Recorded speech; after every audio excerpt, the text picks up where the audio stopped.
Brands on Brands. In a world where content is king and your reputation is your brand, how do you build a brand that matters? Welcome to Brands on Brands, a home for those that think different and push their boundaries. This is where branding that matters lives. Now, here is your host, Brandon Birkmeyer. Hey, what's up, everyone? Welcome to the show. I am Brandon Birkmeyer, and today we have an interview for you with our friend Ulli Appelbaum. Let me tell you a little bit about him, and then we'll dive into the show. Today, with Ulli, which is all about brand positioning. But Ulli himself is an award-winning marketing and brand strategy consultant with more than 20 years of experience. He was born in Germany. You'll hear that in his voice. He was raised in Africa, Belgium, and France, and then lived in the U.S. since 2002.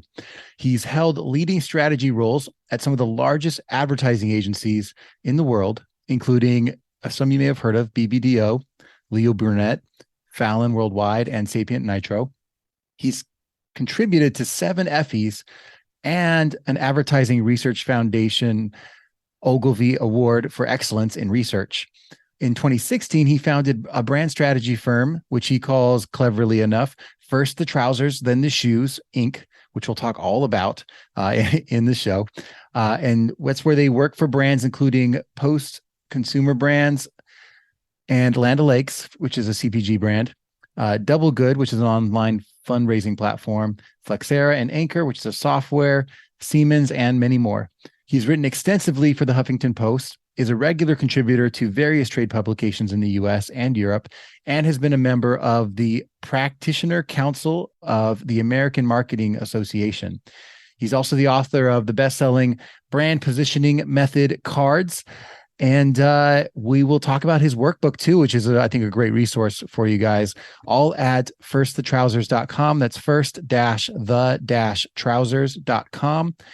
And let's get into the show so you can hear all about brand positioning, how to think about developing it, how to make yourself unique, how to make yourself stand out in your market. All here today with Ulli Appelbaum. Here we go. Brands on Brands.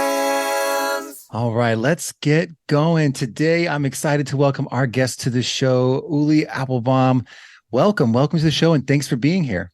Thanks for having me, Brandon. Very excited to be on your show. Looking forward to the conversation. Absolutely, me too. And one of the reasons I'm looking forward to it is we get to talk about one of my favorite things, which is really how do you position your brand in the market? How do you stand out? How do you make yourself different so that people actually choose you? Excited to jump into that today, but maybe we can start with a little bit of like macro level look at this. For you, how do you define brand positioning and why is it important? I define brand positioning. It's a very simple but actionable definition, and it applies to large organization, whether you talk about a Coca-Cola as a global brand or an individual. It's really the sum of the associations that the people around you or your customers have of you, right? So in my case, you immediately get, oh, the guy has an accent, he must be German. Oh, he has done strategy, he has written a book, so maybe he knows something about a subject. So it's really the sum of these associations that your audience has of you. And it's important for various reasons. One, it allows you to stand out.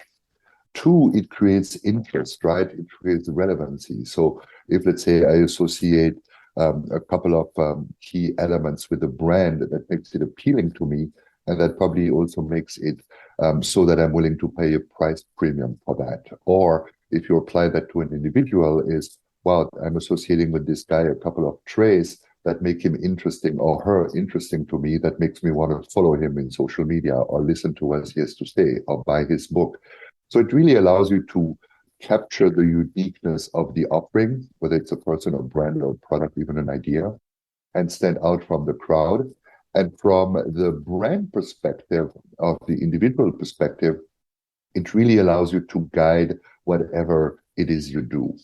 So understanding what the associations are you're trying to build as a brand allows you to determine, are the new product I'm developing, is the communication I'm creating, are the channels I'm using reinforcing these brand associations, or is it completely off brand. So if I now trying to establish myself as an expert in positioning, start to produce a video about me mud wrestling, that would create a really different association that has nothing to do with what I'm trying to achieve. It might be fun and hilarious, but that will not contribute to building the brand I'm trying to set up. So it really guides what you're trying to do. It allows you to determine what I'm doing helps my brand association, or what I'm doing doesn't help or contradicts or works against my brand association.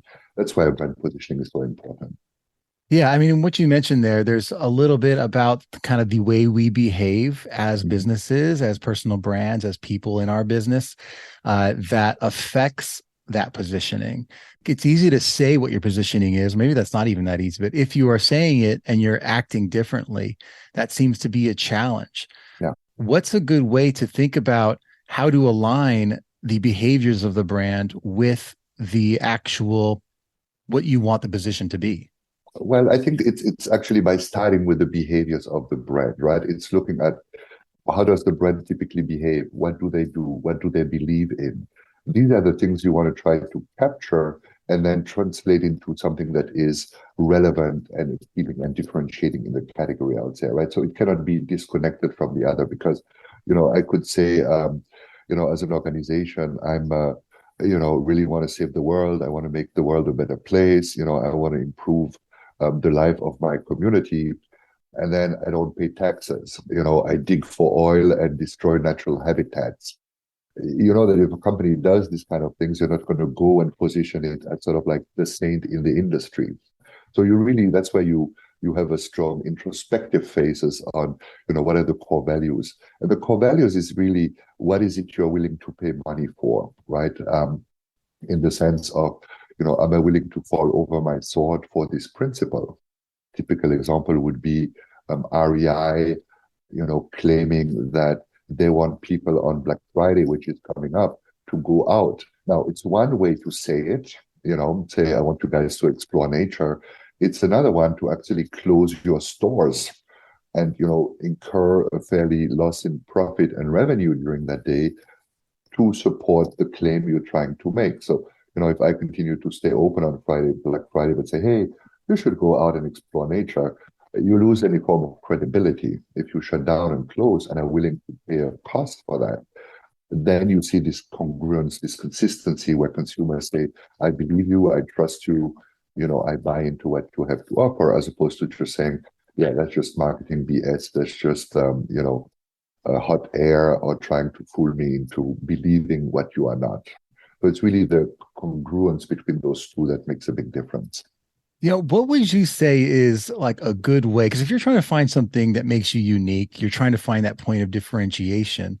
What are some real like tactical steps to figure that out? Because a lot of brands are going to sound the same in general. So what is the step to say this is how you find it, that thing that it makes you unique?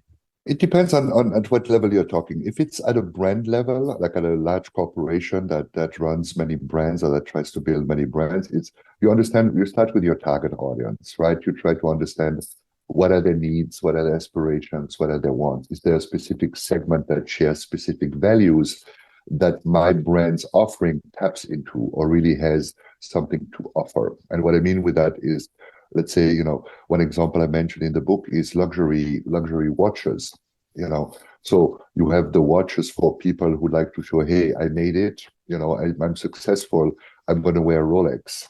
There are other brands that said, oh yeah, I made it, I'm successful too, but I'm more the adventurer. I want to show an image of, I travel the world, I, seek these experiences. And for these type of people, you'd have a brand like Breitling, which is more about, the aviation heritage and stuff like that. So you look at the affinity people have and what aspect of your brand you can connect with that. And then you have another brand like Patek Philippe, a Swiss brand, where people realize, okay, those are really wealthy people, but that understate a bit their wealth, so they don't have to flash it. So this is not like a Rolex crowd.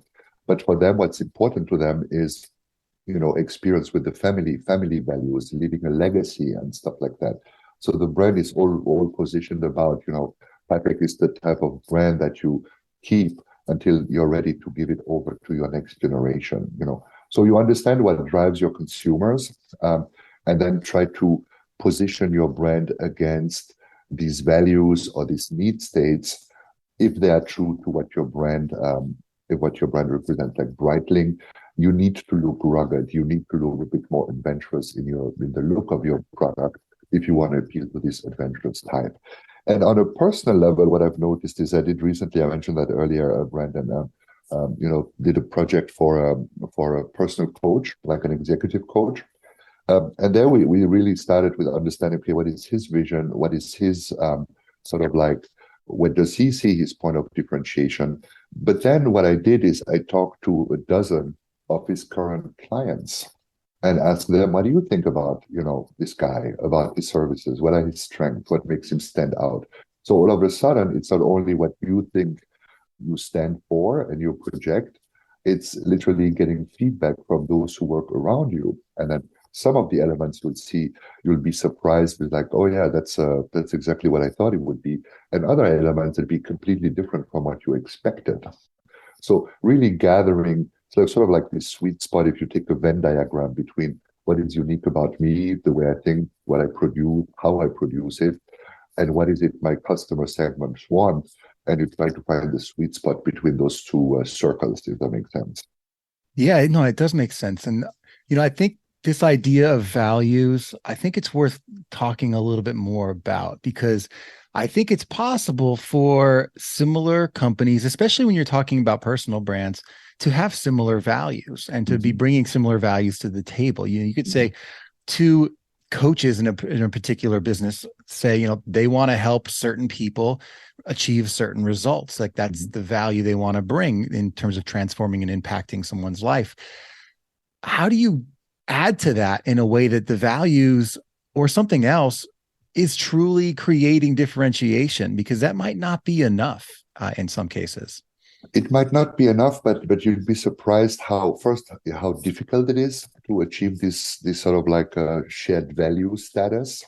So it's not that easy to achieve. But the way I look at it is, and that's often a misunderstanding in the industry, is not simply shared values. It's really shared aspirational values. Or put it differently is, if I tap into the values you aspire to, as opposed to your current values, I give you an opportunity to either grow beyond who you see you are and tap into the sort of like ideal image you have yourself. It's all about self-perception, right? Is we see ourselves as probably better than we really are, friendlier, smarter, more environmental conscious. And every brand that help us support and attain these sort of like aspiring values we try to live to, will embrace them because they help us get closer to our self-perception. Stupid example is if I feel like I'm an adventurer, and all I do is drive to the grocery store. Well, I may drive to the grocery store in a Jeep, or in a Hummer. That makes me feel like, I live up to when people see me, they're going to think I'm an adventurer, even though I probably drive, 8 miles per week just to Target or to Walmart to do my shopping. But the point is, when you understand what people aspire to and can tap into that with your offering, then you really win, because then you give them something that nothing else out there is giving them, if that makes sense. It does. It does. Now, I think what's interesting to me is brands tend to take on personalities from what I've seen, or you naturally just have a personality, and that seems to inform some of the positioning, because you could have two brands with that seem similar, but their personalities are vastly different. Where does personality play a role, and how do you hone that in a way that helps speak to consumers one way or the other, that draws them to you instead of someone else? Well, personality is, again, this thing that comes from the inside, right? I'm not a comedian, and so if I go into a business environment, I cannot be the sort of like funny, let's say, branding expert. Yeah, I can get a list of 20 jokes and try to throw them out, but you'll very quickly notice that, one, I'm not funny, and two, that it's forced, right? So it really needs to come from within. And it also requires courage, right? Especially when you develop a brand or corporate brand, because often the effort is, I don't want to rub anyone in the wrong way. So I don't want to, push the edges, if that makes sense. And the problem is, humor is always rubbing in the edges, right? You can be like a boyish college frat type humor. You're going to rub off 60% of the population. If If you're okay with that, that's fine. If you focus the specific audience.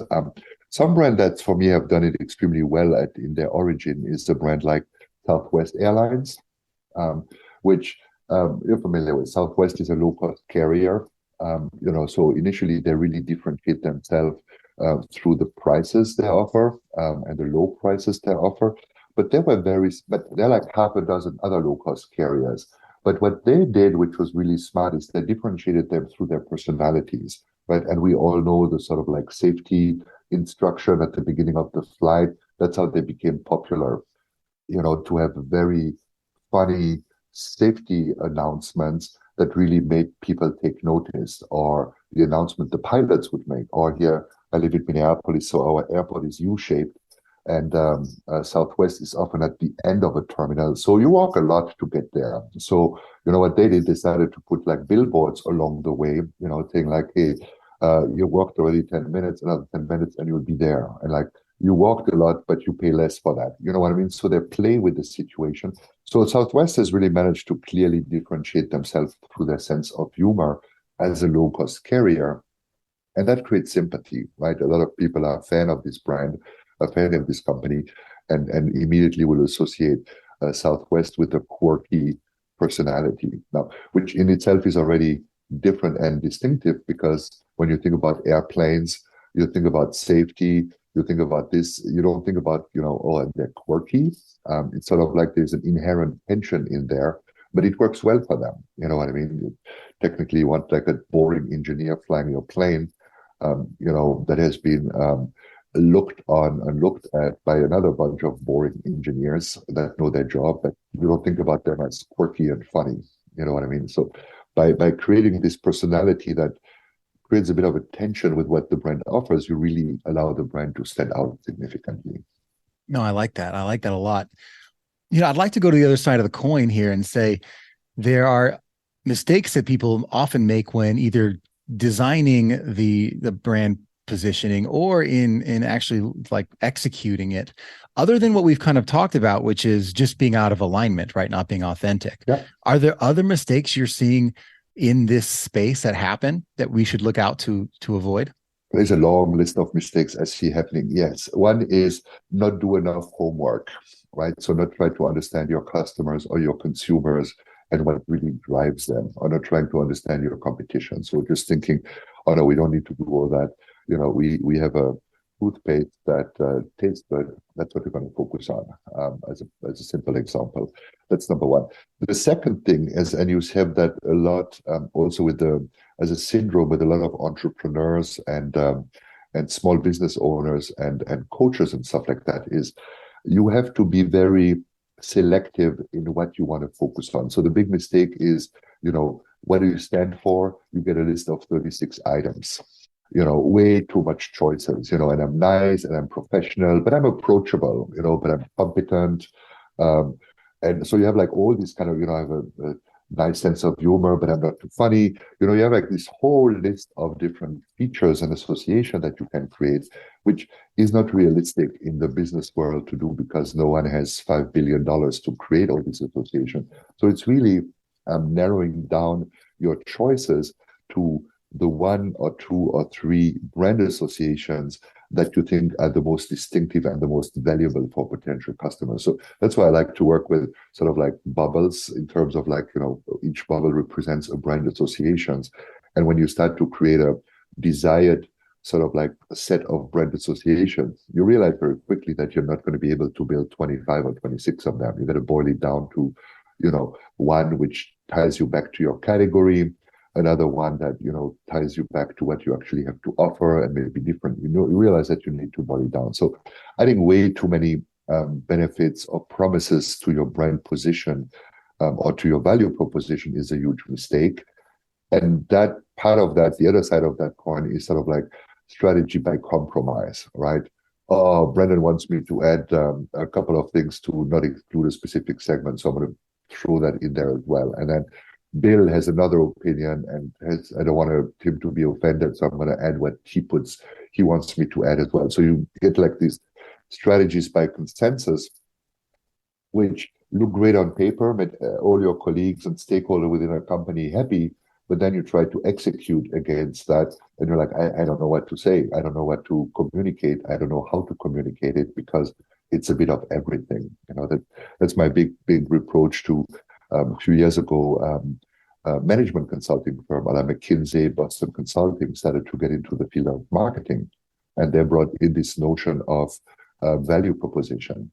And value propositions are this sort of like catch-all. It sounds so great because it's really everything to everyone, but you can't work with that. You can't execute against it. And the last point, which is connected, and then I'll be quiet, I promise, is having such a generic brand strategy or brand position that you say the creative team will solve that for us. It's a typical example is food product tastes good and is healthy. Dear creative, find an original, engaging, and really differentiating way to bring that to life. That's lazy because you're delegating it to your creative team or the creative team that executes to solve the problem for you because you either couldn't or didn't want to or weren't able to solve it. So those are problems I often see when developing positioning strategies. So my job as a consultant is often just to coach an organization, to manage an organization through that process. No, you have too much. No, that's generic. No, that's irrelevant internally, but not to the consumer, and just navigate them through the whole process. Yeah, in looking at some of the work you've done and some of the things you put out there into the world, and by the way, the website that if you guys are looking for Ulli is, you want to tell them the name? Yes, it's firstthetrousers.com with a dash in between each word. So first minus the minus trousers.com. Could you talk about like where that name came from? Well, it's short for the full name of the company is First the Trousers, Then the Shoes, which would be too long as a website URL. And it really just came from me. Well, it was a drunk brainstorm, to be candid with you, where I was brainstorming with friends and we were looking for a name for my company. I didn't want to be calling myself, brand consulting, Appelbaum consulting, which is boring and not reflective of how I think and work. So, after a couple of beers, that was in Germany still, we came up with this name. And the next morning I looked at it and it really resonated with me. And the way it resonates is it really says what I do is I focus on strategy, not execution. And I believe strategy needs to come first. And then what it also does, it's a more playful, creative way to name a company, so to say, which is exactly my philosophy in brand strategy. As we talked prior to the recording, is really, I believe, strategy development is a creative ideation process. It's a creative problem-solving exercise. So applying techniques and principles and tools of creative idea generation to strategic thinking leads to better strategies. So all that is encapsulated in First the Trousers, Then the Shoes.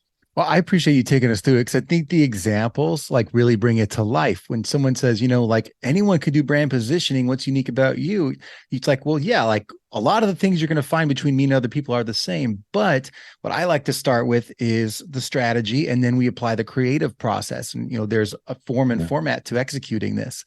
And that's exemplified in the name that you've built for the company. So I think it comes to life when we look at that as an example. Absolutely. I hope so. Thanks for saying that. It's probably turning off some people, they think that's serious, but at least when you come and work with me, you know what you're getting. You know that it's going to be a creative idea generation process that is very rigorous, but it's different than simply, let's look at some data and come to a conclusion on what the strategy should be. Right. It's very different. Well, let's talk about that creative process a little bit, because there is some structure to how these things go in terms of like the questions you have to ask. But what role does creativity play in bringing this to life? How do you bring that in, and what role does it play? Mm-hmm. What creativity does, Brendan, is really, and the techniques and the tools. So you're right. Creativity is the big misbelief is that, creativity is you get it as a gift when you're born, and all you got to do is sit under the tree until an apple hits you on the head and say, now, I'm going to build Tesla. Aha, exactly. What people tend to forget is that creativity is the outcome of a process. And the purpose of that process is, one, to really try to understand what is it you're trying to solve for. But two is really to give you techniques and principles and exercises that allow you to think about your problem in a way that your brain naturally would not. So to really, this notion of outside the box is your brain. And we have so many biases that hold us back, that limit the way we think. They're useful, they are important in the way we manage our life, but they predict basically the type of answers you're going to come up with. Using creativity allows you to, in principle, the way I look at it is when we develop a positioning platform for our clients, if you do it without creativity technique, you may come up with 5, 6, 7, 8, maybe 10 if you're very experienced. With this methodology, I can easily come up with 25, 30, because I get you to think differently. I get you to get out of your own skin, to put you in another perspective's place. And that allows you to come up with really way more idea. And the logic here, and that's what has proven to be true in my world, is if you have to choose from 10 options, you might find a good one. If you choose from 25 to 30 options, the likelihood that your solution will be different from everything that's out there is significantly higher, because people in other companies are as smart as you, use the same data as you, so we'll probably come up with the same 10 solutions. If I give you tools to think differently and to make connections that you haven't made before or weren't able to create before, we're still you're going to have more waste, because you're going to have 24 to 29 ideas that are completely wasted. But the one idea is going to be more creative while being strategically relevant, if that makes sense. So that's why creativity really becomes important. It allows you to generate options and alternatives that on your own you wouldn't be able to come up with. And that's the whole point of that. So, I see that in the world of marketing a lot, where you have brand teams trying to understand, how do I position my brand? And then there'd be things like, the consumer wants something that is convenient, that tastes good if it's a food product. Maybe that's also healthy. So then you have the convenient, healthy, tasty solution. I can name you 300 brands that fall in that category. So if I use that as a strategy, I'm going to be true to the consumer, but I'm going to be completely generic. I'm not going to help my team bring that to life. Maybe you can use, to our point earlier, the personality and say, I'm the quirky, healthy, convenient, tasty food brand. Then you differentiate yourself. But so it's really allowing you to find new space, new territory out there. Yeah, no, I like that. I think we talked a lot about the development process. I think that there are some ingredients here that we haven't covered on yet. And I think this has to do with the idea of how you develop influence or clout as a brand, or even as a personal brand, or anything. I mean, when I think about any product that suddenly was recommended by a doctor, right? They got a stamp of approval, or that some influencer said, this is what I recommend, or you have testimonials, or you have all these little checkpoints that provide some kind of social proof or clout to a brand, start to reinforce what we are talking about that you're building. It becomes the behavior that supports the idea. Yeah. You talk about this a lot in some of the things that you've put together in terms of how you create those associations. And maybe you can talk a little bit about how you do that with purpose. How do you come up with some things that you build an association plan into your process? Well, I work on this methodology.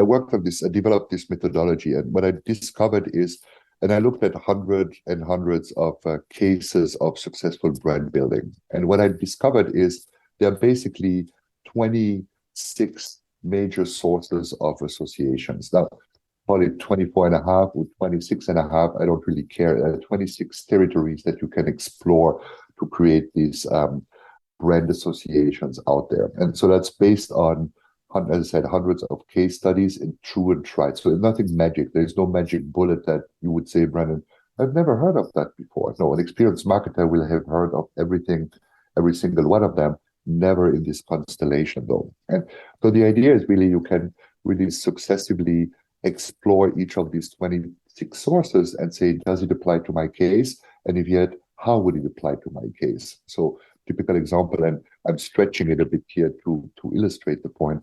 Country of origin is a big one of the 26 sources of association. So where the product comes from, and that can be, made in the US, increases the perceived value. But in my case, it could be, I'm from Germany. So what do people associate with Germany? Maybe a rigor, an engineering mindset, they know how to build. So naturally, you would think maybe Ulli is a bit like that, and I may be a goofball that doesn't understand anything about building anything, but you create these associations naturally with me. So, and then you really go through the combination, exploring them, seeing how they apply to your case, and then trying to see, are they strong enough to really add value to my potential customers, and are they strong enough to make me stand out? So that applies there. But there's another criteria that you can always apply is, will this association get people to talk about me? And at the closest level is simply, your consumers, your people that you interact with. But you win the jackpot, to your point, if it becomes an influencer. So I can go out there and say, Brandon, no, really, I really have a cool book. It's really an awesome book. You should buy it. You're going to learn a lot. They'll say, yeah, whatever. You're telling me whatever you're trying to sell. If now, let's say, a major professor out there or an influencer you follow and listen to and respect grabs up the book and says, hey, everyone, you should buy Ulli's book. And I see that. I mean, you see that yourself in your own online metrics, right? If I get an endorsement by someone that has influence in my world, my book sales go up. If I get an endorsement from my grandma, nothing happens. So as you create this association, one question you can ask is really, what association will promote people to try to share that information or make it valuable enough for it to be shareable? Something you can consider in selecting which association you want to create, if that makes sense. Well, I like that you have such an exhaustive list, because I think most of us, especially if people are doing it themselves, which they are a lot of the time, they maybe shouldn't be, they might stop at like the 2 or 3 more obvious associations that they see happening in their industry, instead of really not seeing the more subtle things that people are doing that they don't even notice. I mean, I think the geography one's a perfect example that no one thinks of. Like if I say to people, yeah, I have, I've worked in marketing advertising for 20 years. That may not mean as much as if I say I worked at Madison Avenue ad agencies on Fortune 100 companies in New York City. That's exactly right. That comes off very different than, I worked at a small agency in the middle of Idaho. That's exactly right. The experience might be just as good, but they're like, well, wait a minute. Like, I know that there's a different rigor associated with this geography. So I love that. A lot of people wouldn't even have thought of that. No. And it's so obvious, right? And when you think, when you hear about it, you're like, duh, yeah, that's so obvious. And your point, you don't think about it automatically. And that's what you perfectly illustrate the point I was trying to make earlier, is with this methodology and the 26 sources of association, you think about ideas that on your own you wouldn't be able to come up with. And so it gives you a way wider spectrum of potential solution.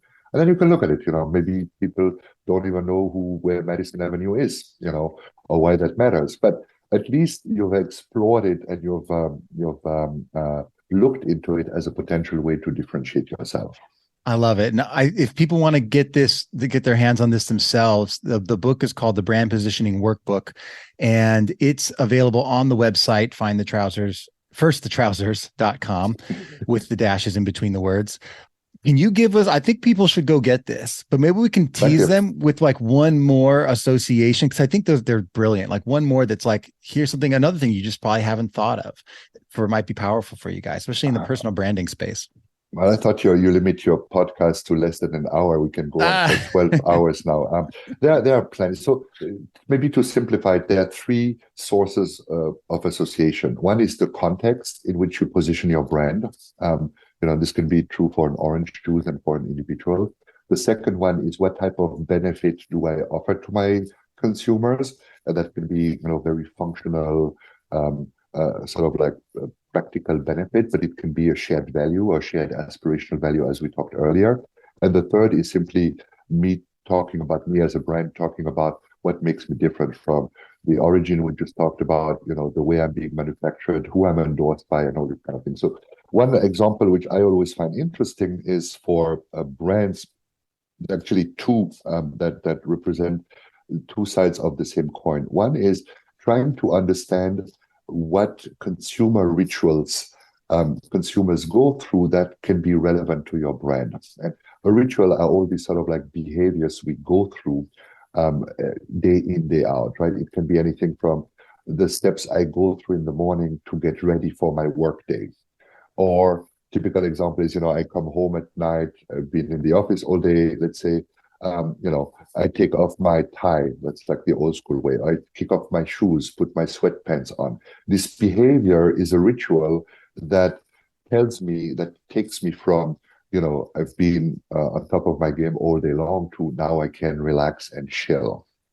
Now, if you are an alcoholic beverage brand, you can play into that moment and say, hey, the second you open your bottle of German beer is the second you have arrived home out of this ritual. So you can try to embed yourself in a ritual. The other side of that is you can try to ritualize your brand usage. And what that means is make your brand, go through a tiny little ritual to increase the perceived quality and value of the brand. This can be as simple as, why do people squeeze a slice of lime in a Corona bottle? Does it really enhance the taste? Yeah, you think it does because you do it. But simply the fact to, push it in there, it is more than simply taking it out of the fridge and opening it. You do a little something to make it better. That's sort of like ritualizing the consumption. Or another example, which my family loves, it's Ferrero Rocher, the little chocolate balls from Ferrero. They come in this little paper tray and they're wrapped in this golden paper, and you literally have to unfold them like it's something precious. They could also have these balls in a plastic bag and you just grab them and throw them in your mouth.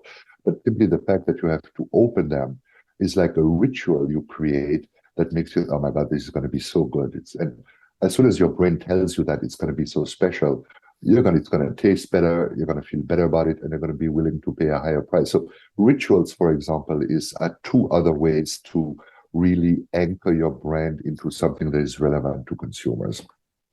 And that is just an alternative to country of origin, right? A very different mechanism, but as powerful and can be as effective for your brand. But simply talking about it, and when you look at when you go through the book, you'll have 26 of those, right? So we can have a conversation on where we come from and whether that's relevant, on a brand ritual to see whether are there consumers ritual we can tap into, or are there ritual we can create around the consumption of my brand. So good luck trying to come up with these three subjects on our own when we discuss, hey, Brandon, so how do we position my next book? So it really gives you the tools to think wider, differently, but yet every single time relevant to the task at hand. Yeah, no, I love that because I've seen that. I mean, in the personal branding space, I've seen it play out where people are like, they either create the ritual and that ritual they create, people want in their lives. They're like, I'm the morning routines person. Like here, I coach on these other things, but the morning routines brought people into I need that in my life. What are your routines? I want to do what you're doing. Yeah. Or they're like, I'm the fun, whatever it is. It's like CEOs who drink wine or whatever the thing is. And it's like that association says, oh, they're like me. And that makes me comfortable. I want to do something like they're doing because they seem like someone I could be a friend with. There's those kind of things, which I think people don't look at those as branding, but they really are. Like it brings people to you, attracts the people to you that are like-minded, and repels people away that wouldn't be great customers for you. That's absolutely true. I think it's a great example that people don't think about those things enough. I appreciate you sharing all these methodologies today. And I think, again, guys, if you want the full list, which I think you should be looking at, all the different things you could bring in, you might be missing some very powerful items that you could be bringing into your message, into your workflow, into your everyday. And especially like if you do content creation, bringing that into and talking about more of those things that make you different, that make you the right choice for your customers. I think is hugely powerful. As we're wrapping up here today, Ulli, I think I would ask you, is there anything that you are excited about in terms of the future and whether it's in the brand space or just in general with you? Well, thanks for asking. Yes, I am, but it's not like one specific thing. As an independent consultant or running a small company, I was really hit hard by the pandemic. I went through a year of struggles, and then things started to pick up a year and a half or a year ago. Then I decided to launch the book and stuff like that.